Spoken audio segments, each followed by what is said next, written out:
So అసలు మరి AI testing ఎందుకు ఇంపార్టెంట్ అంటే, ట్రెడిషనల్ సాఫ్ట్వేర్ టెస్టింగ్లో రూల్స్ చాలా ఫిక్స్డ్గా ఉంటాయి. బట్ ఏఐ సిస్టమ్ అనేది డేటా నుంచి లెర్న్ అవుతాయి. అంటే డేటా నుంచి ఏఐ సిస్టమ్స్కి ఇన్పుట్స్ వస్తాయి. సో అప్పుడు ఏమవుతుందంటే ఒక అన్ప్రెడిక్టబుల్ బిహేవియర్ రావచ్చు.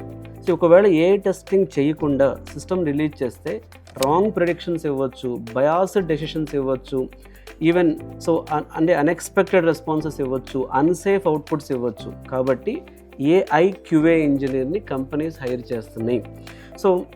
సో మనం కొన్ని రియల్ జాబ్ ఓపెనింగ్స్ చూస్తే, ఇప్పుడు మీరు లింక్డ్ఇన్ కానీ, డైస్ కానీ ఇలాంటి జాబ్ పోర్టల్స్లోకి వెళ్తే AI and GenAI test engineer, AI and GenAI test engineer responsibilities ఏమిస్తున్నారు? LLM application testing, chatbot validation, అలాగే ప్రాంప్ట్ టెస్టింగ్, అలాగే AI defect detection, automation frameworks with Python and Selenium ఇవి చేయగలగటం.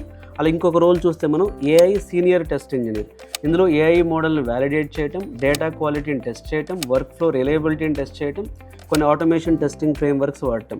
ఇందులో ఏఐ టెస్ట్ ఇంజనీర్ అయినా సరే AI testing స్కిల్స్తో పాటు automated test scripts, API testing, CICD integration with Jenkins and Git ఇవన్నీ కూడా కామన్గా అడుగుతున్నారు. సో మీరు అది ఈవెన్ మీరు కొన్ని కంపెనీస్ సీమెన్స్ కానీ లేకపోతే మైక్రోసాఫ్ట్ ఇలాంటి కంపెనీస్ కూడా ఏఐ టెస్ట్ ఇంజనీర్స్ని హైర్ చేస్తున్నారు.